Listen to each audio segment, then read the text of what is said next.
Hello and welcome to Diplomatic Insight with Oyebola.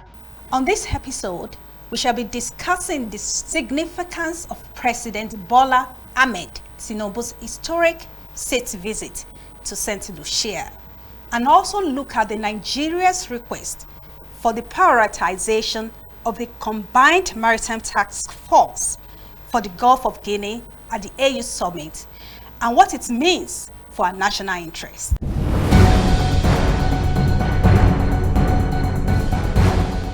This occasion serves as a testament to the enduring ideas of Pan-Africanism and to the unyielding desire for unity and collaboration among peoples of African descent. It is in this context that I reaffirmed OECS as a cherished partner of Nigeria.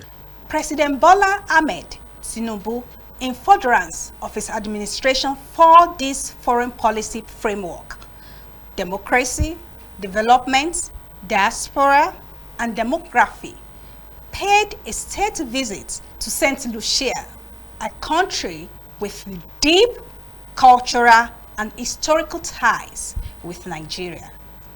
The visit is to reconnect Nigeria with its diaspora and promote South-South cooperation. The Organization of Eastern Caribbean States, OECS, is headquartered in St. Lucia. Hence, St. Lucia serves as a gateway to the 15-member Caribbean Community CARICOM, which boasts a combined GDP of $130 billion. During the visit, President Tinubu held a high-level working lunch with the heads of governments of the Organization of Eastern Caribbean States, OECS. Their talks were focused on how to strengthen the cooperation between Nigeria and the OECS, with emphasis on economic partnerships and cultural solidarity aimed at shared prosperity. Your arrival in St. Lucia commences a rediscovery of the bonds between the people of St. Lucia and the people of Nigeria. Currently, St. Lucia hosts over 1 million tourists annually. However, we have very few Nigerian visitors. There are currently no direct flights connecting Nigeria and the Caribbean. Establishing an airlink would do much for St. Lucia's tourism. Nothing like education can fight poverty. It's the greatest instrument that we are employed to do so. And I congratulate you, the faculty and member of staff, for taking this seriously. So what you get out of this college is your own, that you can use to achieve anything in life. Africa belongs to all of us. Today, to continue to promote that, I will establish full scholarship tuition for students of OECS.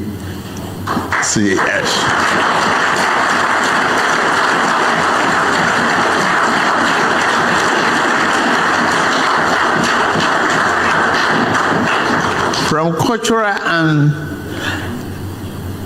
student exchanges, I believe we can promote that economic and cultural understanding that we further strengthen the bond between us. First of all, Mr. President, let me thank you for the great news of the scholarships to the people of St. Lucia.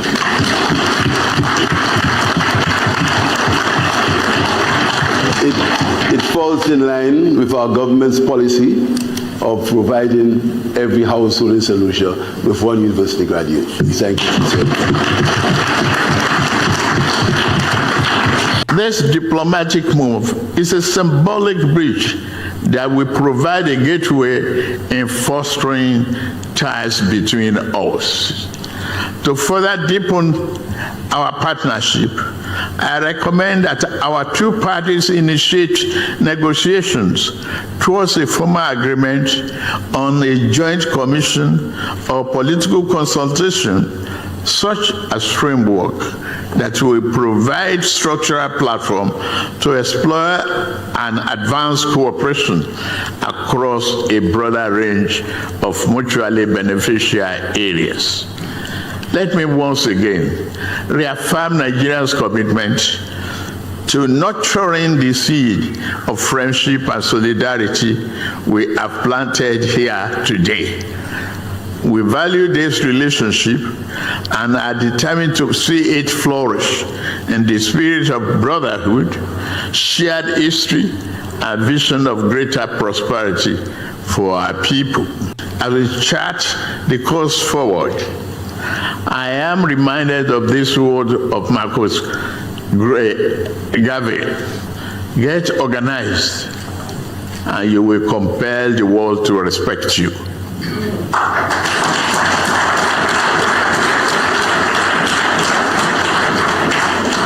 A charge remains as resonant today as it was first made.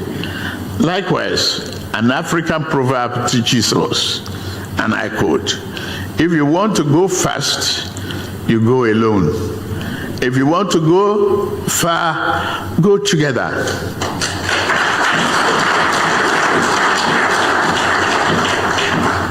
Let us journey together, united in purpose and fortified by our common heritage. In addition, President Tinubu addressed a special joint section of the Senate and House of Assembly.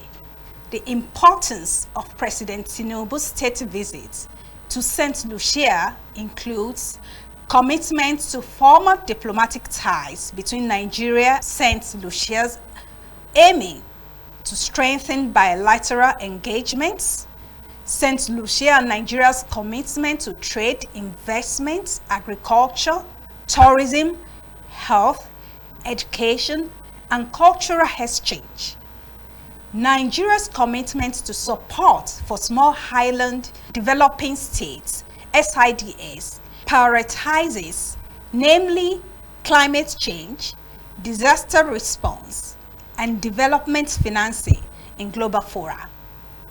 Global South solidarity with Prime Minister Philip J. Pierre of St. Lucia stresses the need for Global South countries to consolidate relationships, emphasizing on Nigeria's playing a pivotal role in St. Lucia's African engagements.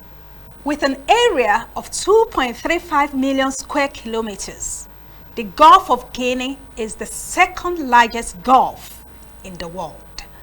The 16 coastal countries that are situated along the Gulf of Guinea includes Angola, Benin, Cameroon, Cote d'Ivoire, Democratic Republic of Congo, Guinea, Equatorial Guinea, Guinea-Bissau, Nigeria, Ghana, Sao Tome and Principe, Togo, and Sierra Leone.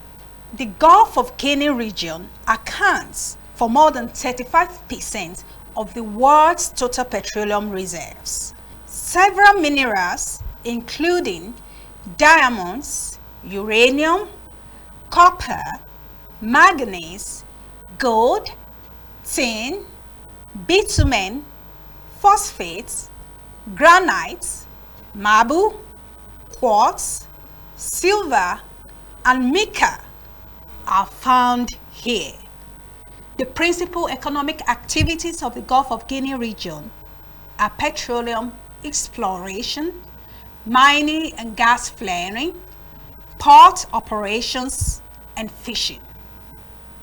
In comparison with other world's popular gulfs, like the Gulf of America, the Persian Gulf, Gulf of Thailand, Gulf of Alaska, and Gulf of California, the Gulf of Guinea is unpopular and underdeveloped, despite its abundant human, maritime, and natural resources. Maritime security issues remain a huge problem in the Gulf of Guinea. These maritime security crimes are characterized not only by piracy, but by a myriad of maritime crimes. Notable among them are illegal fishing, kidnapping for ransom, drug trafficking, human trafficking, firearms smuggling, and oil bunkering.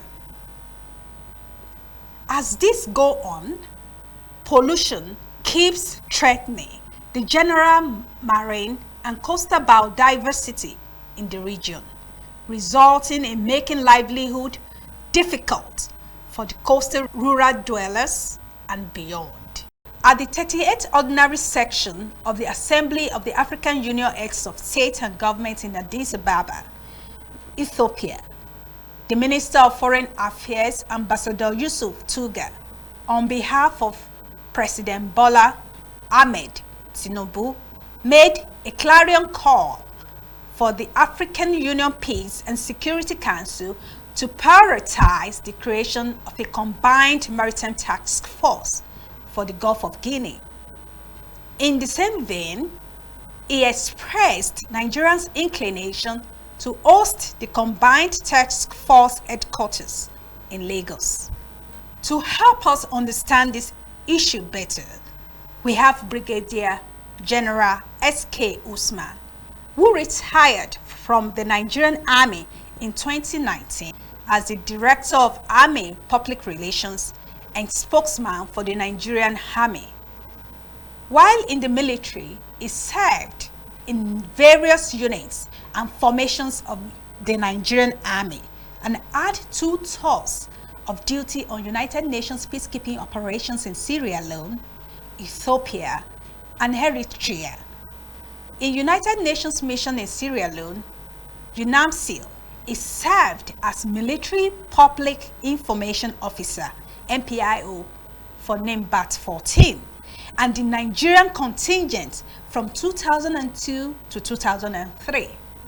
In United Nations mission in Ethiopia and Eritrea, UNME, he served as Staff Officer Operations in G5 CMIC and later as Acting Chief of G5 CIMIC of the mission. He also held several command and staff appointments in various formations and units of the Nigerian Army, the last of which was the Director of Army Public Relations, DAPR. He is currently the Consultant Director, Corporate Affairs and Information at the Nigerian Army Resource Center, Abuja. Brigadier General S.K. Usman, retired MNI, thank you for talking with us. Thank you so much. You're welcome. The Gulf of Guinea has been considered as the world's hotspot for maritime crimes. Despite all the measures put in place to address these crimes, the challenges seem unsurmountable. The Gulf of Guinea in 2013 adopted the Yaoundé Code of Conduct to counter maritime crime. Its implementation brought about Yaoundé architecture for maritime safety and security. Multiple institutional mandates have been addressing maritime security in the Gulf of Guinea. Institutions like ECOWAS, Economic Community of Central African States, and Gulf of Guinea Commission. Hence, the question arises, what difference can the combined maritime task force for the Gulf of Guinea make? Thank you once again. And I think apart from this being a very good question, I think it will make a whole lot of difference in the sense that the combined maritime task force or the proposed maritime task force will to a large extent unify and streamline all those efforts by the fragmented institutions, of the various countries, and it will help in coordinating, the operational activities so that it will make meaningful impact in dealing with security challenges as against individual countries. And more so, I think even our developmental partners, or our friendly Western world, they're prepared to deal with institutions of that nature as against individual countries. So it will help in combining resources and decisively dealing with the security response and and the response mechanism, and strengthening the response to transnational maritime security challenges as against individual countries. So honestly, the proposed maritime task force will be in a better state to deal with the security challenges in the Gulf of Guinea as against the individual efforts of countries, as it were. In 2024, the governments of Equatorial Guinea and Nigeria signed an agreement for the construction of Gulf of Guinea gas pipeline projects. Nigeria is pushing for the quick establishment of a combined maritime task force for the Gulf of Guinea. What do you think of these events in relation to Nigeria safeguarding our interest? Of course, Nigeria's move is strategic, and protecting infrastructure of that nature is in its own overall interest. It will help safeguard its economic and energy interest. So it is not surprising that Nigeria is pushing for that, and rightly so, because the critical importance of such infrastructure. Nigeria showed their willingness for the combined task force to be headquartered in Lagos. What does this mean for Nigeria? Well, I think it is showing first the greater commitment and Nigeria becoming a key player in the maritime security in the Gulf of Guinea. And more so, it is for its own interest, because it will help boost its standing and the economy of Lagos, as it were, and Nigeria as a whole. And most importantly, it is always good that you should have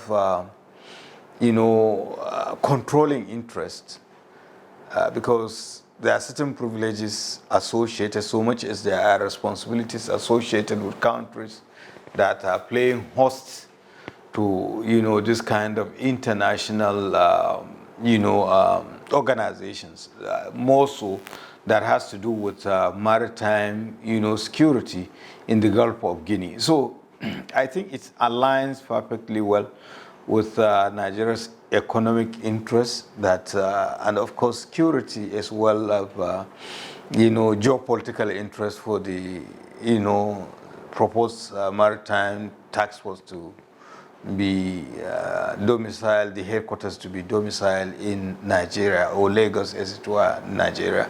So I think those are the benefits, and those could be the reasons why. And of course, every country would have loved to have such very critical security outfits domiciled in its own territory. At the 38th Ordinary Section of the Assembly of the African Union Head of States and Governments in Addis Ababa, Ethiopia, Nigeria also signed an agreement with the AU to provide strategic sea support operations, natural disaster response, humanitarian actions, and personnel movements. This is in addition to Nigeria's roles in peacekeeping operations in Africa. What other responsibilities do you see Nigeria taking in fostering peace, stability, and development in Africa? Do you see Nigeria taking more responsibilities? Quite a number. And you see, over time we have had dynamic foreign policies. To a large extent, what has not changed is Africa-centric. And if you look at it, even the establishment of the defunct Organization of African Unity, Nigeria was a key player, and the decisive role we played in, emancipation of some of those countries, particularly in the southern part of Africa, that were under colonial masters or apartheid and all the rest. And you have seen the effort Nigeria has played or is putting in terms of peace and security on the African continent. And it's predicated on the simple fact that you are only secure when your neighbor is equally secure. Now, so much is placed, or rather expectation, on Nigeria. I take, for instance, there were instances people used to say that when Nigeria sneezes, Africa catches cold. So it will continue to play that role. It's a big-time player in the peace and security of Africa. And we have had, instances where we were the best example. Take, for instance, the response to health issues like Ebola, in fact, even COVID-19 that has passed, and above all, the peacekeeping and peace enforcement. And we have all it takes in terms of human and material resources to continuously be contributing to, peace and security in Africa. So I envisage a situation whereby Nigeria will continue to play a leading role in those aspects, humanitarian activities, disaster management, peace and security on the African continent, and even beyond. Brigadier General S.K. Usman, retired, MNI, on behalf of our audience, I say thank you for talking with us.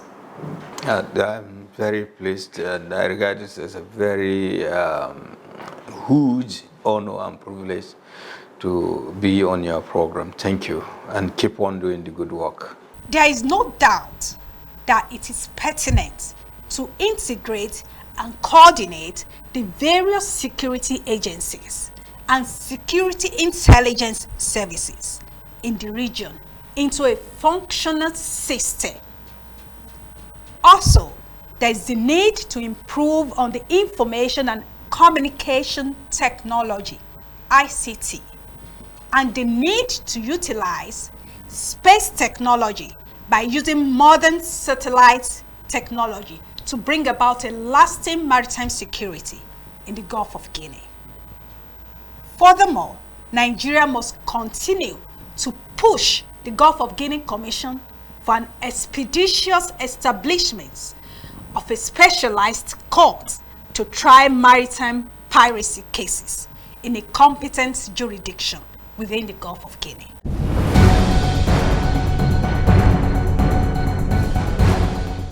Nigeria's quest for one of the top global economic and political powerhouses is not without its challenges. Does Nigeria have the political will to rise to the occasion? That's all for today on Diplomatic Insights with Oyebola. Don't forget to join us on our next episode and follow us for our discussion on global affairs. Until next time, stay informed.